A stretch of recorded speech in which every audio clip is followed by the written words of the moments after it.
Um, cool. Awesome. Thanks for being here. Are you all excited to hear about Morocco? Yeah. We have a ton of great information for you all today, so let's just go ahead and get started with intros.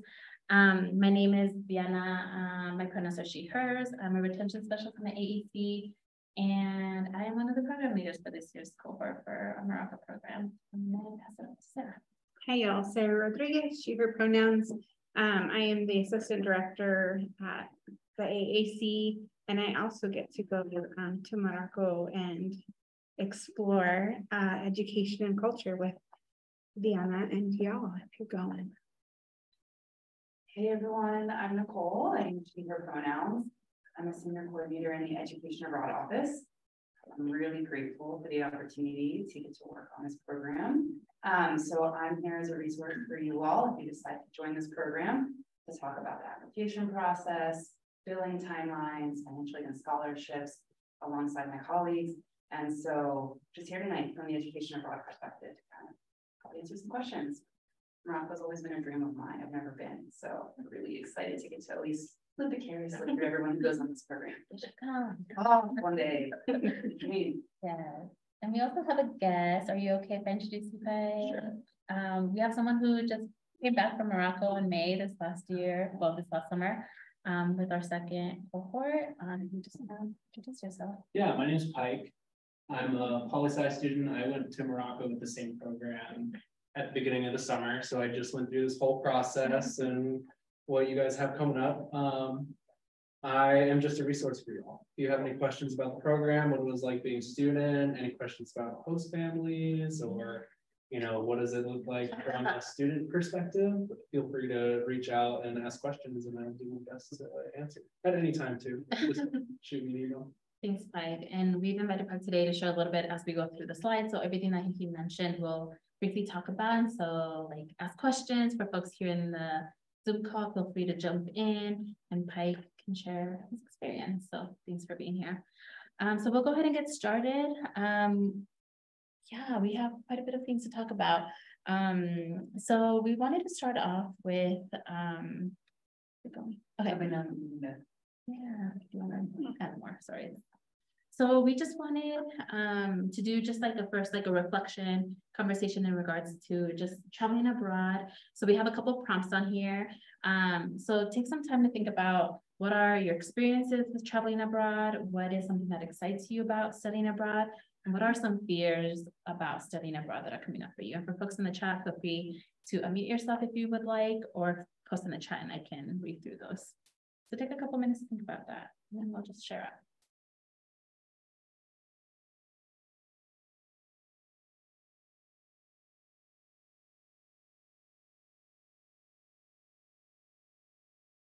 All right, so does anybody want to share?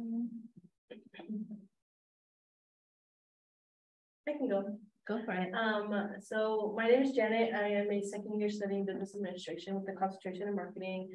And I use she, her, and they pronouns. My experiences with traveling, I traveled for it's gonna be embarrassing. The first time this summer, first time on a plane out of state, out of country, I studied abroad in Ecuador with a group of college and business students. I already fell in love with traveling, and it was the first time. But so yeah, I'm excited for this run. And then my fear about studying abroad is getting homesick, I guess, but it's also just 2 weeks. Yeah. Thanks for sharing. I think I'm there. So my name is Alexa Solis. I'm also second year studying inter-architecture design with a minor in Spanish. And my experience with traveling, I've actually traveled quite a bit. In the country and outside of the country, I've gone to Europe and Mexico, and I guess just going to this one place in Africa really piques my interest. So I'm like, Africa, that must be nice. And so studying abroad, I guess just connecting with other students from other countries and what they're going through, what we're going through, but in a different country. And so any fears, I guess I don't really have much just because I've had experience traveling before. Thanks for sharing. Anybody else want to share what's on mind?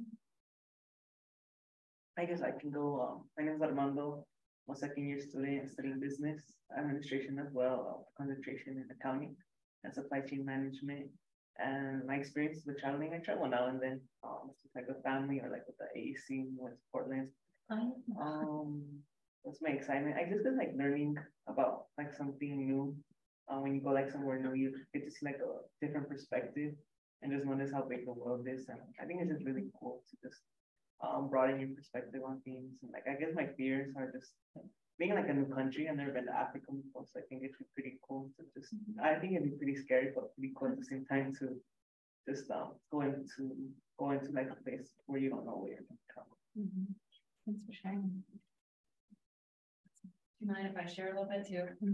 I just got back from being on my first program with a group of students, and they were students coming from high school and they were starting here at CSU, so that was really cool.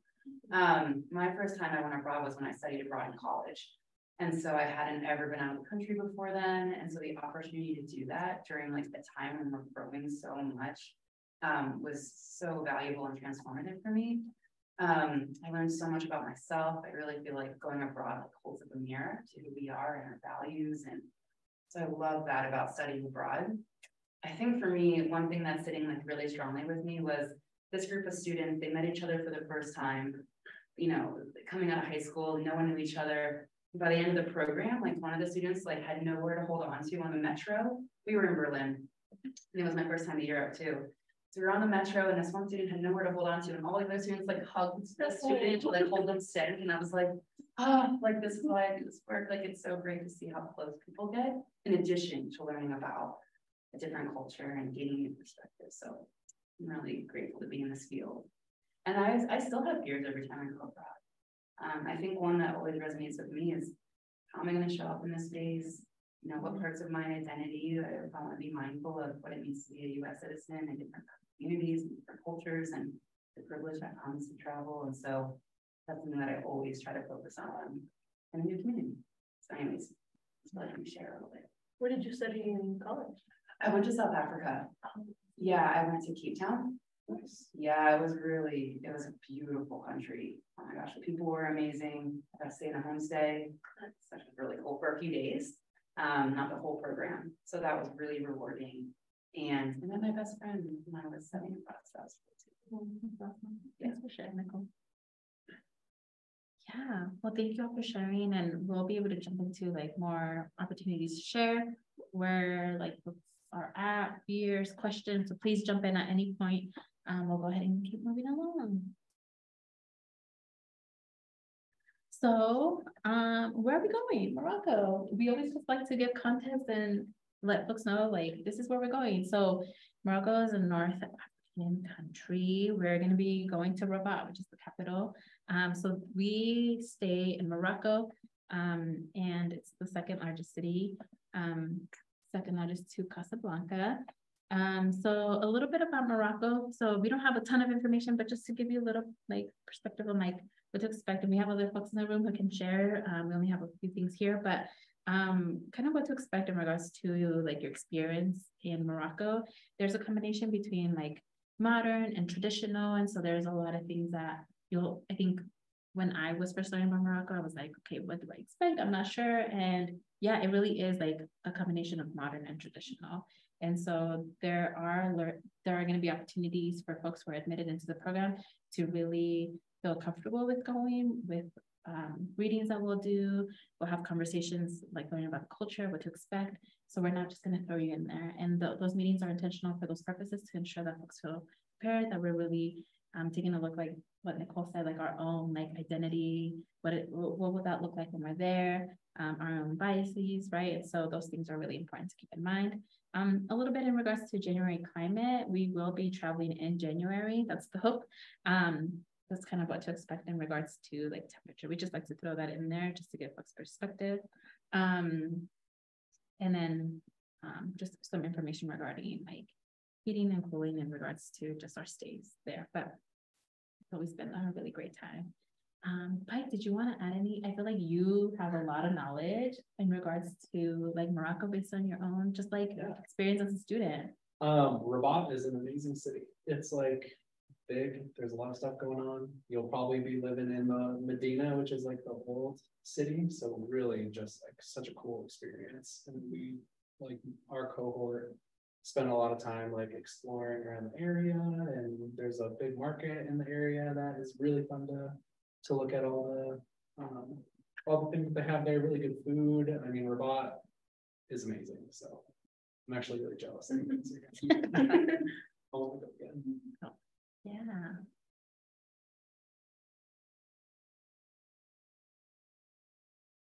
Some more facts about Morocco. So there is an intersection of Arab, African, and European culture like influence there, and you'll learn more about that through our pre-departure meetings. When we learn about the history, you'll hear a lot about that in our actual visit with like lectures that we have from local professors, from peers who are local students, from the homestays that we stay with. And so you'll be hearing a lot about that. So don't feel like you need to be an expert right now, but just know that you'll be immersed into the information. The languages include Arabic, specifically Darija. I will say that that's something that like our program unfortunately we can't incorporate like a language component. That's always like a big need for our folks, right? But we always try to make sure that while we're traveling, that we can incorporate that while we're in the country. It was really fun. Wow, it was really hard, but really awesome. And our host program there will make sure that we're accommodated. There's French, English, and a little bit of Spanish influence since it's a northern country. Morocco is an Islamic state, so around 99% of Moroccans identify as Muslim. And Morocco is a monarchy, so yeah, there's no separation between church and state. And so you'll see a lot of pictures of the king everywhere. Yeah. And so it's really interesting to learn in like our pre-departure meetings, especially when we visit, like what that actually means and what that looks like. So those are just some things. The language component of the program is actually one of my favorite parts. I think everybody actually by the end of it was like really blown away by the language component. So I would definitely encourage you to just like kind of step into the learning a new language and having those interactions. Oh, we just threw this one picture in here. That's the king. Ricky last year threw this picture in here, and I just put it because I think it's kind of fun. But the king is here on the left, the D-Day. So just for perspective, pretty modern, you know. So. Also, yeah, Sarah, do you want to jump into kind of like what your stay might look like when you are actually there? And this is just like a rough like draft. It doesn't include everything. So the trip itinerary, the one that's posted is only 10 days. We'll be out there for 12 days, so it will be modified a bit. We'll be flying out the 2nd. We'll then arrive on the 3rd over there. When we come back on the 15th, it'll still be the 15th here. Science is cool. So we'll be doing some orientations. Some orientation with our host company out there. We'll do a welcome dinner. There will be opportunities for the Arabic language classes, like Diana was mentioning. A lot of guest lecturing is how we'll get some more information when we're in the city, getting to meet with other peers, other school peers. From their universities is something that we'll be doing. Yeah, so we spend like our days together, really. So our days together, we'll start in like the program, like learning center.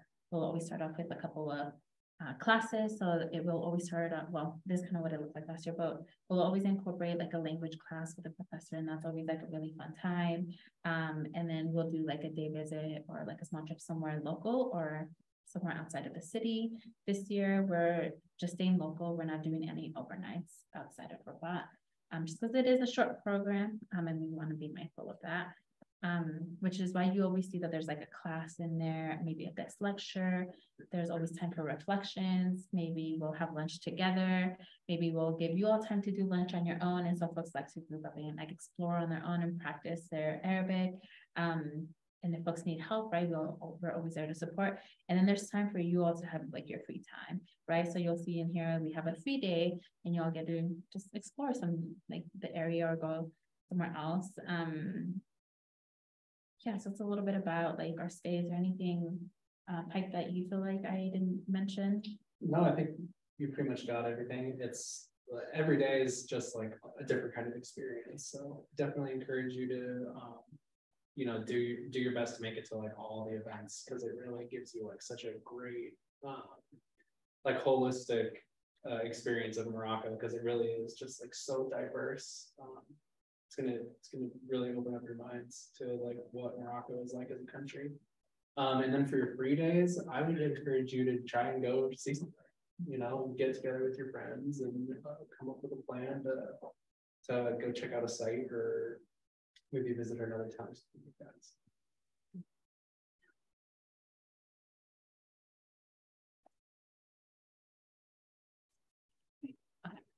Oh, look who's here.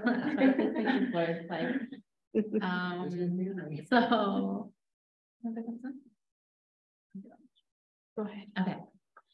So a little bit about homestays. I feel like a lot of folks are excited about that, and also like, oh, I've never done a homestay. What can I expect? And so, you'll be paired up with another AAC student and have a homestay. Everyone will stay in the same general area. Let's say the best way to think about it is like pretend we're like all staying in the Old Town area. Basically, like kind of like a Medina. That's the best way I can like put it for you all as an example. And everyone's really close to each other, walking distance from each other. And these families are families who are really excited to have students who stay with them. Some of them have been doing it for a while. Some of them are trying it out. It's a really great experience. And so these are local families. And you'll get more information about that as we get closer to our departure. You'll get paired up. You'll get information about the family, what to expect.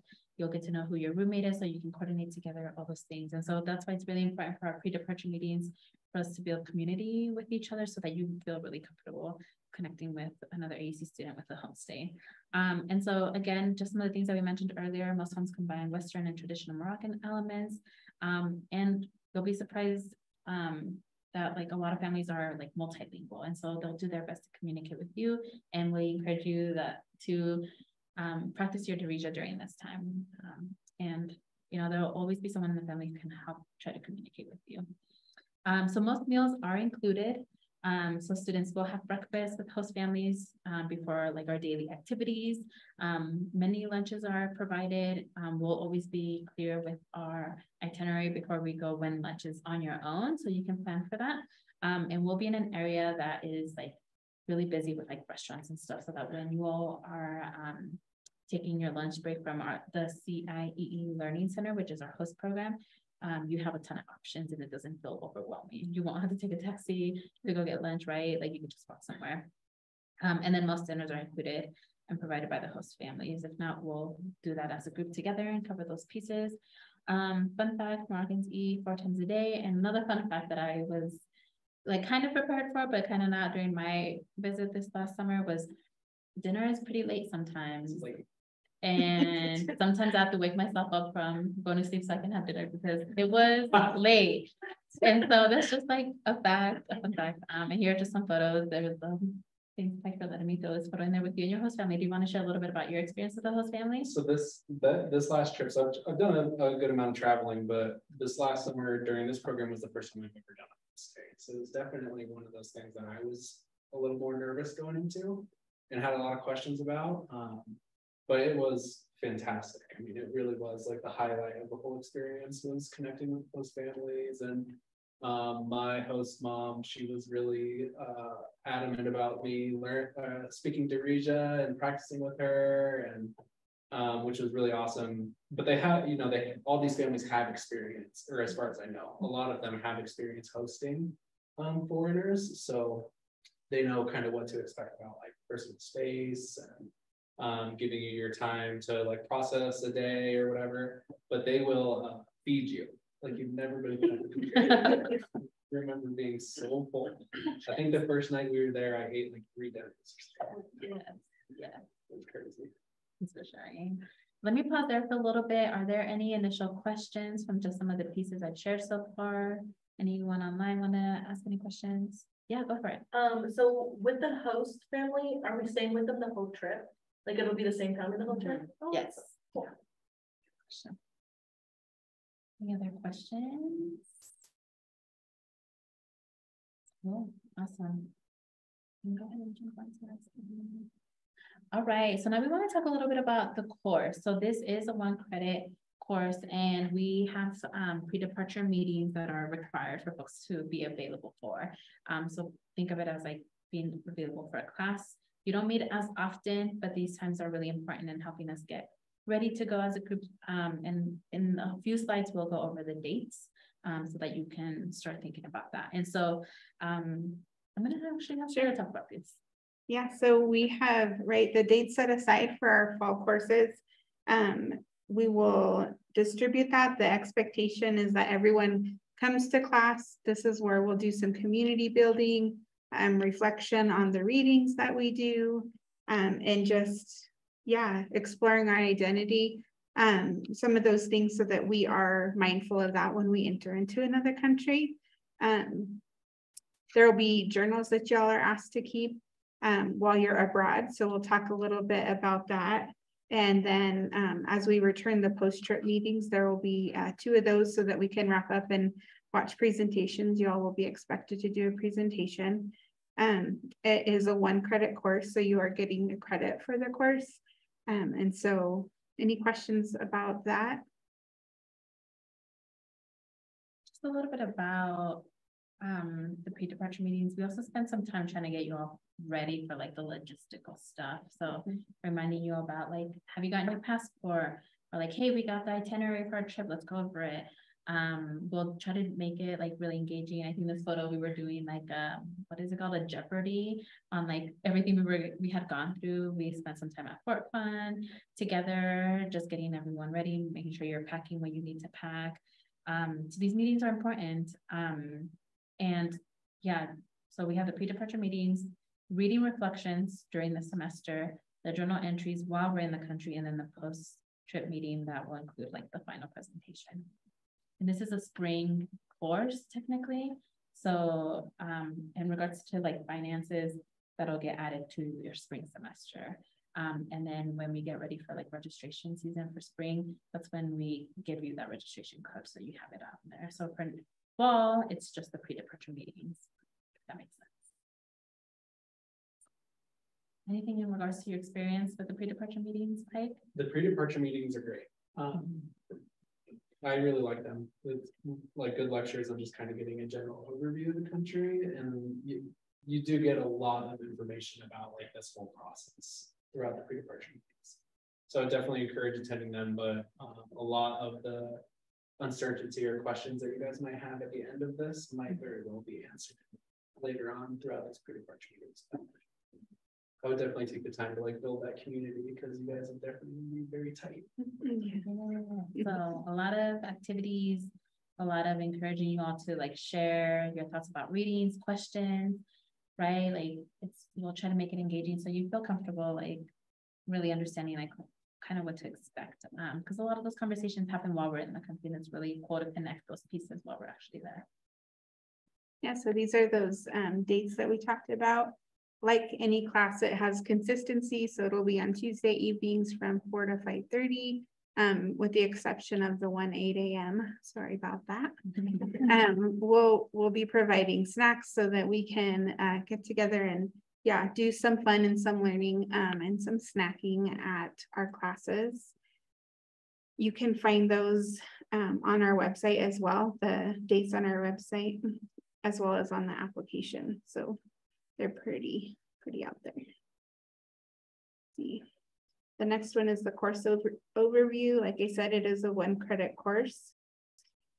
You'll get that in the spring. So we'll do our pre-departure meetings in the fall. In the spring, you'll be registering for it, as well as that's where the financial obligation will go is the spring.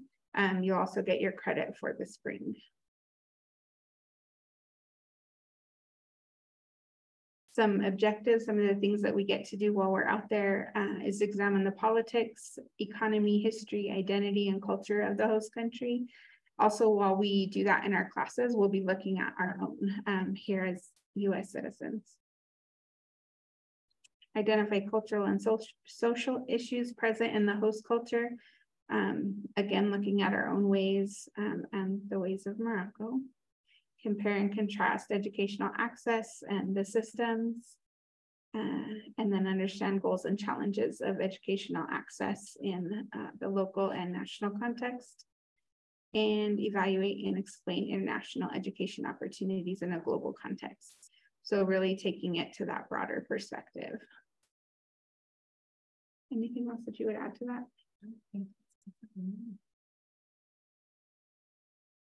Any questions before I move on to this next part? Okay, you might see some faces you know in there.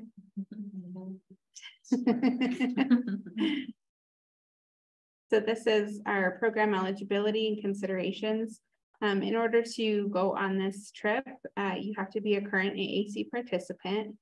You have to be in good academic and disciplinary standing, a 2.5 minimum GPA, have program leader approval, and be available for the pre and post departure meetings. And so again, that's just some of the eligibility and considerations. Do y'all have any questions or concerns about those? And we'll have Nicole talk a little bit about like the application process itself. Other considerations. We have Morocco's vegetarian friendly. A lot of bread. A lot of bread. We'll collect allergy information and roommate stuff when we get into our pre-departure meetings. We do have a very busy itinerary. You'll see students will need proper documentation. So that means your passport. There are cases with visa.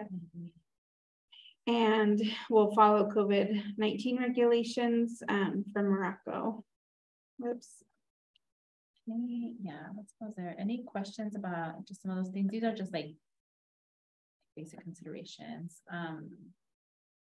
And we added in there like the itinerary piece because it is a very, like it's 2 weeks, but it's like a very intensive, like 2 weeks, right? So like you're with host families, so it feels like you're always on sometimes. And so we try to do our best to give you time to rest, to connect with each other, to like do some lectures, but also have some fun and have lunch on your own.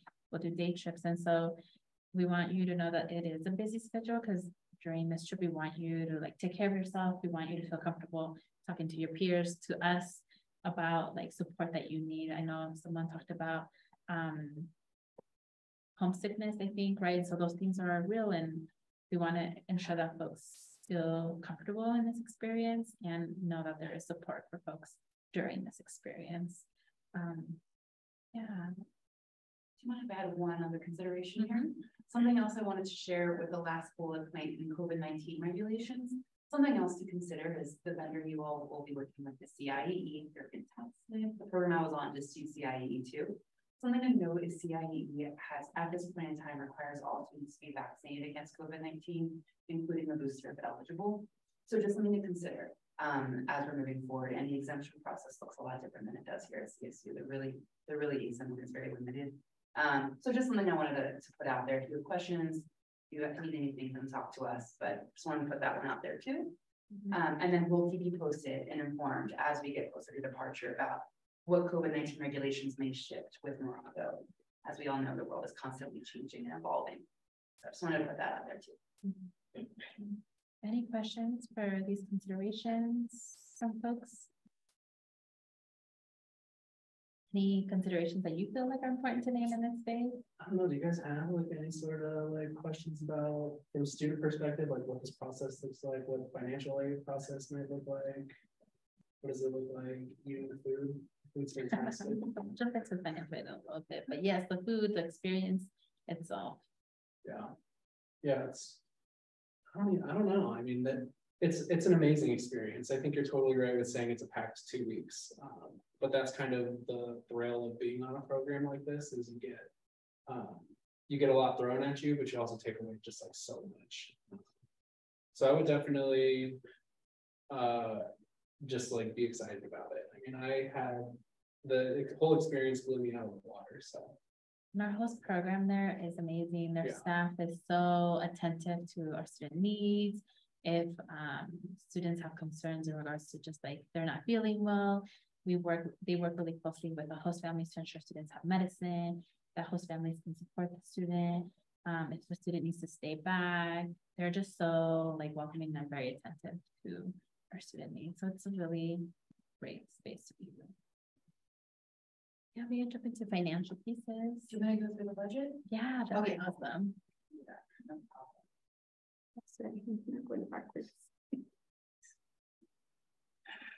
Hey, so this is the budget for the program. It's posted on the program website. So we can, you can find all of this online, but I just wanted to walk through this and see if there was any questions. And what some of these items are, and then we'll jump into how, you know, financial aid works as well as available scholarships. So the first thing you can see that there's a total number down here. This is the all-inclusive cost of the program. This $3,968. And so at the top, you're going to see the online tuition. So it's a 1-credit program, so $476. So that pays for the cost of the your class. The program charges everything like the on-the-ground transportation, your housing, provided meals, group meals. That's like kind of the all-inclusive chunk there, that program charge. Any student who goes abroad in a short-term program pays for a CSU education abroad fee.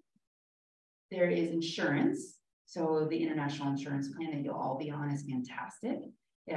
You'll actually be enrolled through CIE, their INEX insurance plan, which may have been a little bit different than last year for you all. INEX is fantastic. They have a trip interruption benefit as well, like quarantine coverage. You'll be happy you have it. It's great insurance. And it will cover you 2 weeks before your program starts, while you're in Morocco, and 2 weeks after.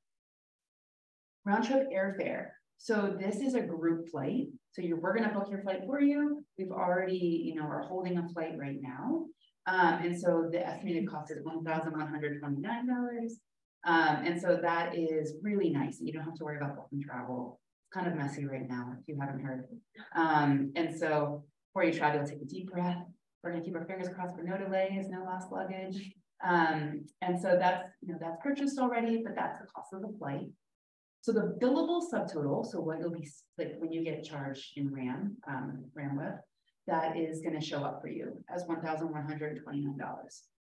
And we also want to consider other things that are considered non-billable, ones we want to make sure we're budgeting for. So one is a passport. So if you don't have a passport yet, we do have a passport scholarship through our office. You can actually apply for a passport through our office here at CSU as well, which is awesome. And so if you're a first-time applicant, you can apply for that scholarship. Just wanted to put that out there. But if and so that's $175. Personal expenses, $200. And so this is usually souvenirs. This could look like maybe you have to get some band-aids, or you're going to the airport and you really want an ice cream, like additional things. And maybe we can have Pike, thank you, Pike. We can have Pike kind of share maybe some tips they've done with budgeting for the program. And so that's usually we usually budget on the upper end for that too. So that's personal expenses, and then immunizations for this program are $120. And so we have you'll get like you'll have like a handbook for you all. And so part of that will include immunizations that we pull from the CDC's website of what we recommend students have before they go abroad. So we can talk more about that in preparation for departure, but we want to make sure you all have budgeting for that too. So the non-billable subtotal is $495. So do you all have any questions about the budget? Anyone can help answer for you about some of these line items here? Cool. And is there a timeline on the next slide, or do you want me to talk about timelines here? We have a timeline, just like general for like the whole thing. Yeah. You want to jump into that one? Well, we can pause. Okay, because we have the global access board next. Cool. Well, I'll let you all talk about the global access board in a moment. Okay. Cool. And I can help out that too. Okay. We'll talk about global access. Yeah. So speaking of scholarship opportunities, the Global Access Award, or GAA as we call it, is a really great opportunity to apply for. This is a specific scholarship that was set up for Academic Advancement Center participants as well as C-free participants. So it is limited to those groups. So the chances that you are eligible restart that sentence. To be eligible for the scholarship, You need to be a first-generation student. You need to be eligible for the CSU tuition assistance grant and be an active participant at the AAC. And so pretty basic scholarship eligibilities, definitely apply for it. It is an award, it says up to 3,000. There's some talk within the GAA committee that they're bumping that up to 4,000 this year. So very little would have to come out of pocket, just the non-billables that she was talking about a minute ago. Any questions about eligibility? Yeah. As for other scholarships, I've heard that you are able to get like more than one that kind of stack up. Is that that's not without the GAA, right? The GAA would be like the only one you would get. So for that, you'd be connecting with the financial aid coordinator, and they would definitely talk you through what your package is and how the different scholarships would impact it up or down. I was able to stack with the GAA. Yeah, so you'll want to, like what Sarah said, like you'll want to meet with someone regarding like what do you have that can like cover and apply for the education abroad general scholarship application. That's where the Global Access Award is housed.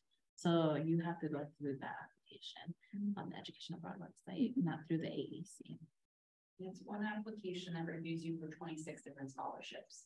So if you potentially are not eligible for this scholarship, then there are additional scholarship opportunities and they can stack up. And so, yeah, I think that's the perfect response. Our financial aid coordinators are amazing. Cindy, Evelyn, they're fantastic. And they'll be able to pull up your personal financial situation, say like, hey, here's how your current scholarships are going to be applied next semester. And here's what this would look like if you were awarded Global Access Award. Yeah. And as part of requirements, we're asking that you do that by the September 15th deadline. That and speak with an ed abroad advisor as well, so that you can just understand all of the nuances. One of my questions when I went through this process that I'm sure I absolutely badgered y'all about, but I was really nervous about it, kind of throwing off my like the extra credit being added on. It wasn't going to throw off my financial aid or my full-time status or whatever, and it worked out flawless at the end of it all. It was able to just kind of flow right into the rest of my financial aid and my classes and course schedules. So in the end, it ended up working out perfectly. It didn't impact anything else. Thanks for sharing. Also on the bottom there, it's just students are highly encouraged to join community dialogue event, which is the final week of classes.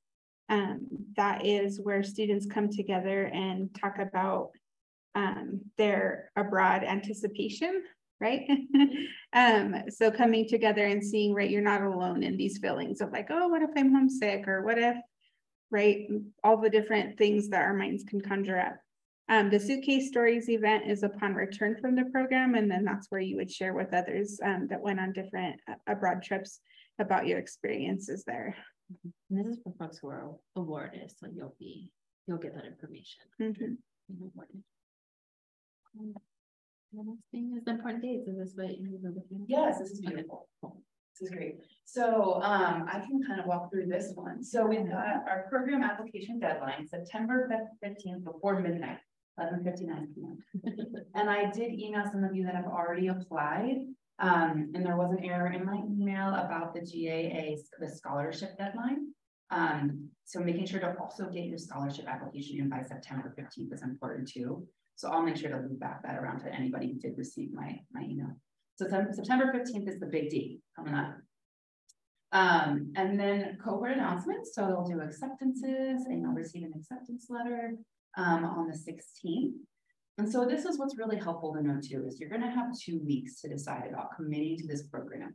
And we'll host a meeting in between that acceptance and commitment for you all to ask questions, further the dialogue about what it needs to financially commit to this program, the nuances around that, making sure you have all the information that you need so that when you do sign our CSU financial contract, you feel good, you feel confident, you're going to know if you got the scholarship before you have to make that decision. And so there will be some additional steps after you get that acceptance, but we're here to support you through that. And then the Global Access Award announcement will happen before October 1st. So that's where I was sharing that that's a really unique part of this program that is awesome, is that you will know about the Global Access Award before that commitment deadline. We will also share with you the most up-to-date COVID-19 information we have about Morocco, our programming.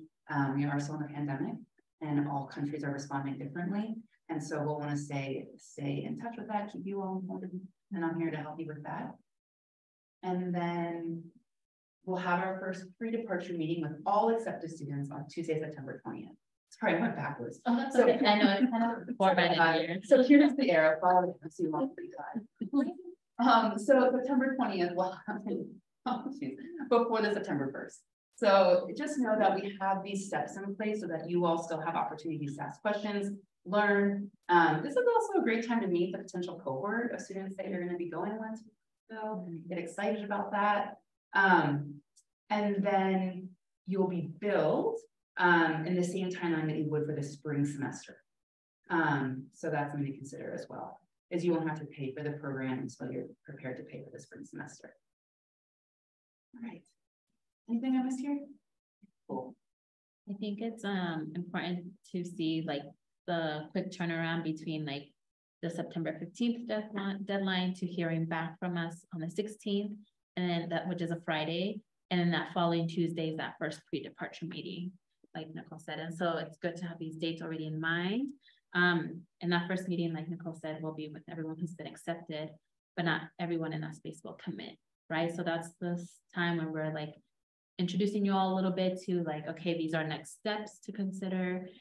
By then, folks, well, maybe you'll have some time to know if you've got the Global Access Award or not, so that you can decide, right? I think having talked to the financial aid liaison is going to be really important, because when you commit, you're committing to the financial aspect of the program.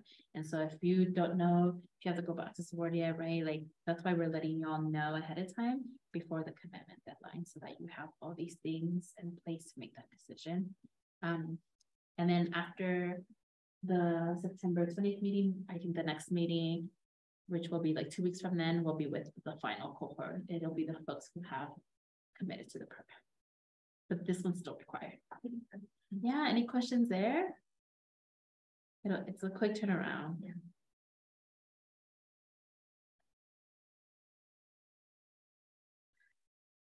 That's it. I don't know, Nicola, if you feel like it could be helpful to pull up kind of like with the application, like how to find that information. So while we're getting that set up, do folks have any initial questions about anything that we talked about? I do. Are you guys requiring like any extra immunizations other than like the COVID-19 booster? Like, do we have to have other specific ones before we? That's a great question. I'm going to go ahead and pull up our resource here so that you all know where to find this too. Let me go ahead and share my screen again. And we have a question online. How can we schedule a meeting with a financial advisor for education abroad? Let's do that too. These are great questions.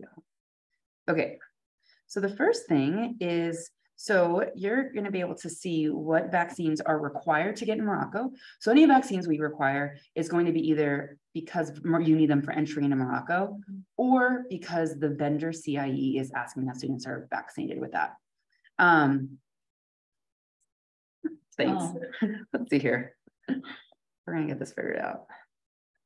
And do students usually get that information through like their portal, the abroad portal, right? And CIE portal? Yeah. So you're gonna get, we can send that out to students. Normally it's included in our, what we call, so historically, all of our programs have had handbooks. And when you get accepted into the program, we provide that handbook. This year, it's gonna look a little bit more like like a cloud-based document that we're continually updating. And that is where, so at that first group meeting, we will definitely have that information ready to go for you all.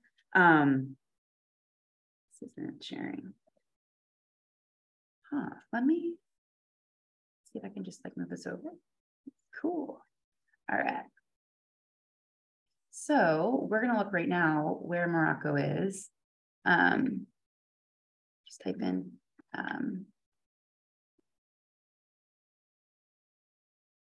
so I'm going to pull up. So if I go to Morocco.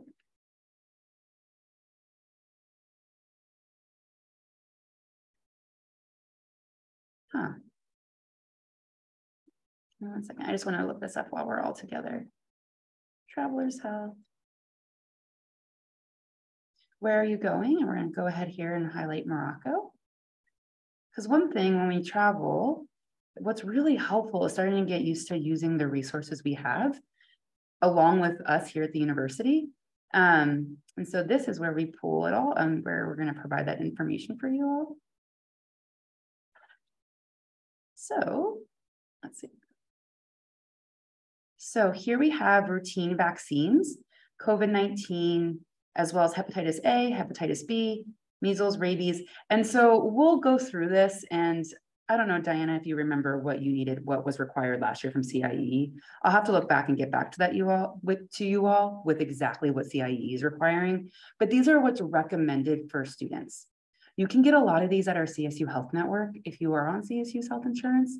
And because this is an academic program, you can actually go there and get them for free because this is an academic program.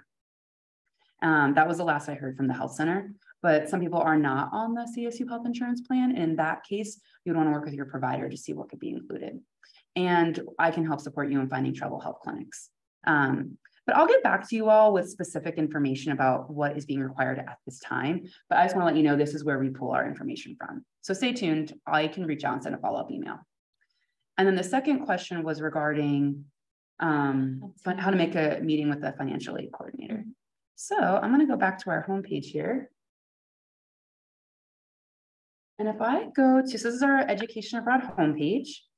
Be really cool to get a new photo up here. Maybe we can pull one from your own program when you're abroad. And if I go to About, Contact Education Abroad, and scroll down, here's all of the information about how to make an appointment with our office, including the financial aid for education abroad. So you'll make an appointment with them through Navigate, just like you would with your academic advisor or with somebody from our office. And they list instructions here how to do that.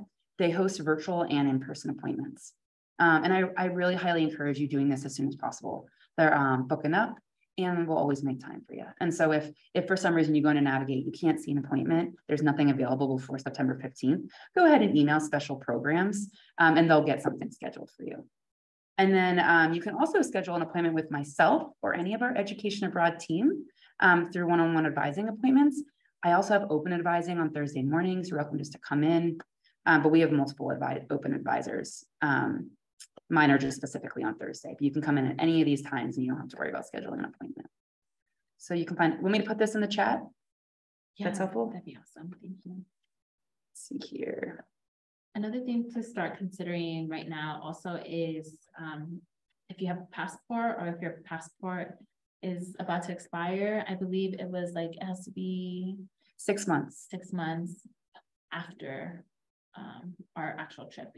Just in case anything happens, right? So like mine is gonna be up in January, so I have to get a new one, right? So even for folks who don't know, it's really stressful when like folks are trying to book an appointment for passports when they've already been accepted and they've committed and they don't have anything available until November. And we need you all to have it by the beginning of January. And so sometimes that turnaround can take some time or might be quick. It's just very unpredictable. And so we don't want you not be able to go just because we couldn't get your passport in time, but you are already financially committed. So start looking at those pieces as well. Yeah, double check that expiration date. Like go home and do that for us now because that's what gets tricky if you already have one. And then I'm trying to get my mouse to go back over here. Let's see. Okay. Any other questions? I was gonna go ahead. This one might be a little out there, and I'm not trying to jinx it, but like, what if something does happen, and we unfortunately don't get to go to the trip? Do we get like the money back? That's a great question. So right now, if we were to cancel, I'm gonna knock on wood because this isn't gonna happen. If we were to cancel the program on our end, if like for something had to happen where we canceled, I don't think we've had to do this. We have had to postpone programs, but if we had to cancel, then you would get reimbursed. However, so the big thing to remember though is once you sign that financial contract, If you need to withdraw, you won't, well, we would, depending on the circumstances, we would do everything we could to reimburse our students. The issue that happens is we pay our vendors on the ground at that point. So by the time, that's why we had you sign the financial contracts. And then at that point, we've already paid the staff on the ground. We've, paid anybody who's supporting the program. And so at that point, it's really hard to reimburse students. So if we were to cancel, we would reimburse students. But if you need to withdraw, that's where we can't reimburse you. And so does that help answer your question? Yeah. And then if something were to happen, sometimes programs get postponed. I think, was this program postponed? Mm-hmm. Yeah, so occasionally programs will be postponed. That happened a lot during the pandemic. We have not been seeing that happen as much at all. And so, yeah, we have the most programs running abroad this fall in the history of CSU. And so it's really exciting, but great question. Yeah, we postponed ours to May, and thankfully everyone was able to commit to that. And we were able to work with financial aid to help cover like the cost for like the flight difference for the new one. And so it was doable. We're hoping to stick with winter break though, because that's what we're telling folks to reserve their dates for, right? And so we want to make sure that folks are available during that time. If we already told them, it would be unfortunate folks couldn't commit because there was a date change when they were already expecting to go in January. So the hope is that that doesn't happen this year. We will talk a lot about like quarantining. Like I think that was really typical last December, but I think as we're moving away from like folks wearing masks, folks are getting vaccinated, there's just different things that are happening. We'll really stress during our pre-departure meetings that like as we get closer to that, that's also like around the holidays. And like students might still not be able to go because they get COVID, right? Things happen. And if regulations change with Morocco last minute because of the holidays, right? Like we want to make sure everyone can go. Yeah. Yeah, and I think that's a great point. We're like, we still do have a limiting exposure period 2 weeks before programs depart. So that's something we can continue talking about as we get closer. But being mindful of that, because if you were to test positive for COVID-19 right before you leave, what a bummer. Number one, you can't go, which would be huge. And then also you're still financially committed. Yeah, I think we had like a couple students, including myself, who we ended up getting sick during when we were supposed to go. But at that point we were like, are we going or not? We already knew we weren't gonna go, but like, did that change our perspective on like, why don't do quarantine? Because we aren't going anymore in December. So we'll still talk about how important that'll be for our trip. Awesome. Well, thank you all for being here. We're gonna send out this recording and post it on our website for folks. If you have any questions, myself, Sarah, and Nicole are available for you all. Excited that you all are interested. Hope to see all the applications and apply for GA. Hopefully you'll be joining us for this year. And I know we didn't get to walk through the application. So if you want to do that, feel free to come to my office and we can just look at it together, schedule a virtual appointment if that's easier. We can walk through it. Do y'all have any more like student-centered questions or maybe some peer questions? Just feel free to reach out to me. She can get you my contact. Thanks, bye. Thank you. Thank you all. Definitely try and go. It was a blast. I really wish I could